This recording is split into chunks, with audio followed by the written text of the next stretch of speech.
ঢাকা থেকে শুরু করে দেশের প্রত্যন্ত অঞ্চল পর্যন্ত এক অদ্ভুত উত্তেজনা ছড়িয়ে পড়েছে।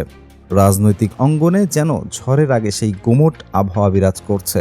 কেউ কেউ বলছেন এবার সব বদলে যাবে, কেউ বলছেন ইতিহাস নতুন করে লেখা হতে যাচ্ছে। কিন্তু আসলে কি ঘটতে চলেছে? সেনাপ্রধান জেনারেল ওয়াকারুজ্জামানের সাম্প্রতিক পদক্ষেপগুলো কি সত্যিই দেশের রাজনৈতিক ভবিষ্যৎ নির্ধারণ করে দেবে, নাকি এটা শুধুই সাময়িক একটা ঢেউ যা পরে শান্ত হয়ে যাবে? গত কয়েকদিনে যা ঘটেছে তা অনেকের কাছেই বিস্ময়কর মনে হচ্ছে। সেনাপ্রধান নিজে মাঠে নেমেছেন, কুমিল্লা থেকে চট্টগ্রাম সর্বত্র তিনি ঘুরে বেড়াচ্ছেন। সেনা সদস্যদের কার্যক্রম সরজমিনে তদারকি করছেন। এটা কি শুধুই রুটিন কাজ, নাকি এর পেছনে আরও বড় কোনো পরিকল্পনা কাজ করছে? এই প্রশ্নের উত্তর খুঁজতে গেলে অনেক গভীরে যেতে হবে। বাংলাদেশের রাজনীতিতে নির্বাচন মানেই একটা যুদ্ধক্ষেত্র। এখানে কে জিতবে সেটা অনেক সময় ভোটারদের রায়ের চেয়ে অন্য কিছুর উপর বেশি নির্ভর করে। অতীতে যা হয়েছে সেটা সবাই জানেন। ভোট কেন্দ্রে কি হতো সেটা নিয়ে হাজারো গল্প প্রচলিত আছে, কিন্তু এবার পরিস্থিতি অন্যরকম মনে হচ্ছে। কেন অন্যরকম সেটা বুঝতে হলে একটু পেছনে তাকাতে হবে। মোহাম্মদ ইউনূসের নেতৃত্বাধীন অন্তর্বর্তী সরকার ক্ষমতায় আসার পর থেকে অনেক কিছুই বদলেছে। তিনি বারবার একটা কথা বলে যাচ্ছেন, সুষ্ঠু নির্বাচন হবে, জনগণ তাদের ভোটাধিকার প্রয়োগ করতে পারবে, কোনো কারচুপি সহ্য করা হবে না। এই কথাগুলো আগেও অনেকে বলেছেন, কিন্তু এবার যেটা ভিন্ন সেটা হলো কথার সাথে কাজের মিল দেখা যাচ্ছে। অন্তত এখন পর্যন্ত যা দেখা যাচ্ছে তাতে মনে হচ্ছে সরকার সত্যিই সিরিয়াস। এখন প্রশ্ন হলো বিএনপি কোন পথে যাবে। এটা নিয়ে রাজনৈতিক মহলে তুমুল আলোচনা চলছে। অনেকে বলছেন বিএনপির সামনে এখন একটাই রাস্তা খোলা আছে, তারা কি করবে সেটা নিয়ে নানান জল্পনা কল্পনা চলছে। কিছু সূত্র বলছে বিএনপির কিছু নেতা এখনও পুরনো পদ্ধতিতে বিশ্বাস করেন। তারা ভাবছেন আগে যেভাবে হতো এখনও সেভাবেই হবে, কিন্তু তারা বুঝতে পারছেন না যে পরিস্থিতি আমূল বদলে গেছে। একটা বিষয় লক্ষ্য করার মতো, কিছু ভোট কেন্দ্রে সিসিটিভি ক্যামেরা ভাঙার ঘটনা ঘটেছে। এটা কেন করা হলো, কারা করলো, এসব প্রশ্নের উত্তর খোঁজা হচ্ছে। সিসিটিভি ক্যামেরা মানে প্রমাণ, প্রমাণ থাকলে কারচুপি করা কঠিন হয়ে যায়। তাহলে যারা ক্যামেরা ভাঙছে তারা কি চাইছে যে কোনো প্রমাণ না থাকুক? এই প্রশ্নটা অনেকের মনে ঘুরপাক খাচ্ছে। কিন্তু এখানে আরও একটা ব্যাপার আছে। আগে হয়তো কিছু একটা করে পার পাওয়া যেত, কিন্তু এবার সেনাবাহিনী মাঠে আছে। শুধু মাঠে আছে বললে কম বলা হয়, তারা সক্রিয়ভাবে নজরদারি করছে। সেনাপ্রধান নিজে ঘোষণা দিয়েছেন যে সেনাবাহিনী পেশাদারিত্ব ও নিরপেক্ষতার সাথে দায়িত্ব পালন করবে।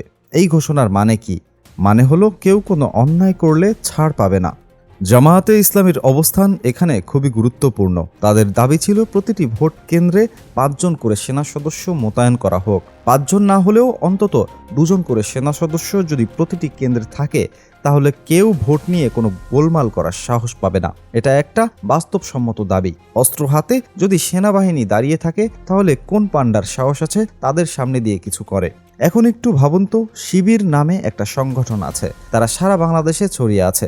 নির্বাচনের আগে এবং পরে তারা সজাগ থাকবে। প্রতিটি ভোট কেন্দ্রে কতজন ভোট দিতে গেছে, ফলাফল কি হলো, সবকিছু তারা অক্ষরে অক্ষরে মিলিয়ে দেখবে। এটা শুনে অনেকের গায়ে কাঁটা দিয়ে উঠতে পারে, কারণ এদের কাছ থেকে কিছু লুকানো প্রায় অসম্ভব। হাসিনার কথা মনে আছে? সারা পৃথিবী তার সাথে ছিল, ক্ষমতার শীর্ষে ছিলেন তিনি, কিন্তু শেষ পর্যন্ত কি হলো? পালাতে হলো। তাহলে যারা ভাবছেন তারা ছোটখাটো কিছু করে পার পেয়ে যাবেন, তাদের একটু চিন্তা করা উচিত। আপনি কে? আপনি তো কিছুই না। হাসিনার মতো মানুষ যদি টিকতে না পারে, তাহলে আপনি কিভাবে টিকবেন? নির্বাচনের ফলাফল পেতে এবার একটু সময় লাগতে পারে বলে শোনা যাচ্ছে। 3 দিন পর্যন্তও লাগতে পারে। এটা শুনে অনেকে ভুরু কুঁচকাচ্ছেন। দেরি কেন? এর মধ্যে কি কোনো রহস্য আছে? আসলে এই দেরির কারণ হলো প্রতিটি ভোট অক্ষরে অক্ষরে মেলানো হবে। একটাও এদিক ওদিক হতে দেওয়া হবে না। এটা ভালো দিক না খারাপ দিক সেটা দৃষ্টিভঙ্গির উপর নির্ভর করে। তবে যারা সৎপথে আছেন তাদের জন্য এটা অবশ্যই ভালো খবর।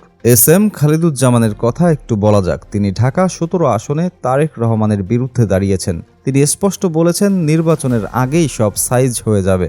যারা ভোট চুরির চেষ্টা করবে তারা সাইজ হয়ে যাবে। এই কথার মানে কি? মানে হলো কেউ যদি ভাবছেন যে কিছু একটা করে পার পাওয়া যাবে, তাহলে সে ভুল ভাবছে। আইএসপিআর থেকে যে তথ্য এসেছে সেটা বেশ গুরুত্বপূর্ণ। সেনাপ্রধান চট্টগ্রাম সার্কিট হাউসে সামরিক কর্মকর্তাদের সাথে বৈঠক করেছেন।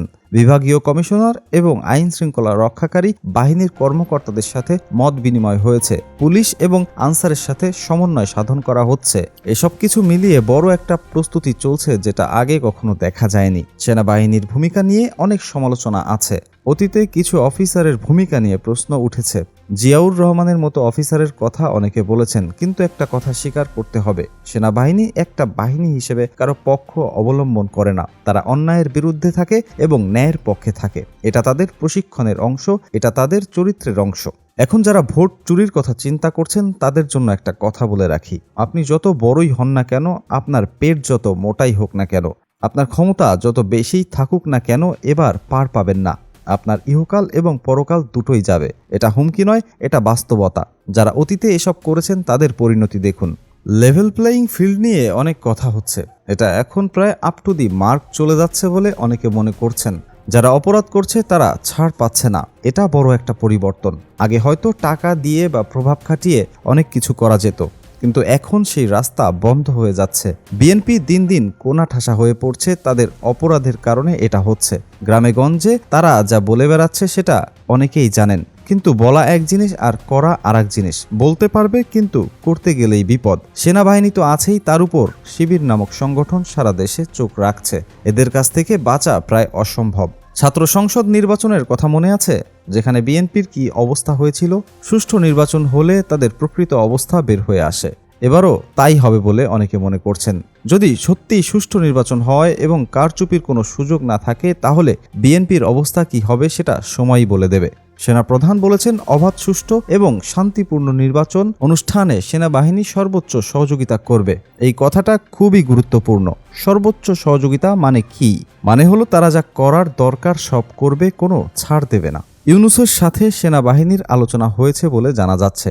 আইন শৃঙ্খলা রক্ষায় নিয়োজিত সমস্ত বাহিনীকে চূড়ান্ত নির্দেশনা দেওয়া হয়েছে। এতে ভোট চুরির রাস্তা বন্ধ হয়ে যাচ্ছে বলে অনেকে মনে করছেন। সব দিক থেকে খবর ভালো আসছে। কিছু ভালো হতে যাচ্ছে এমনটাই মনে করা হচ্ছে। নাগরিক বান্ধব আচরণের কথাও বলা হয়েছে। সেনা সদস্যরা শৃঙ্খলা ও ধৈর্যের সাথে দায়িত্ব পালন করবে। তারা কারো দালালি করবে না। এটা একটা বড় কথা। দালালি না করার মানে হলো কোনো দলের পক্ষে কাজ না করা, শুধু নিয়মের পক্ষে থাকা। এখন দেখার বিষয় হলো এইসব প্রতিশ্রুতি এবং প্রস্তুতি কতটা কার্যকর হয়। কথা বলা সহজ, কিন্তু কাজ করা কঠিন। নির্বাচনের দিন যা হবে সেটাই আসল পরীক্ষা। সেদিন যদি সত্যি সেনাবাহিনী তাদের ভূমিকা সঠিকভাবে পালন করে, তাহলে ইতিহাস তাদের মনে রাখবে। আর যদি কোনো গাফলতি হয়, তাহলে জনগণ তাদের ক্ষমা করবে না।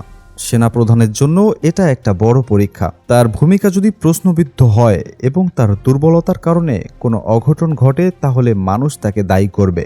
গাদ্দারি করেছেন বলে অভিযোগ উঠবে। তাই বাঁচতে হলে তাকে সঠিকভাবে দায়িত্ব পালন করতে হবে। এছাড়া কোনো রাস্তা নেই। জনগণ এবার ভোট দিতে চায়।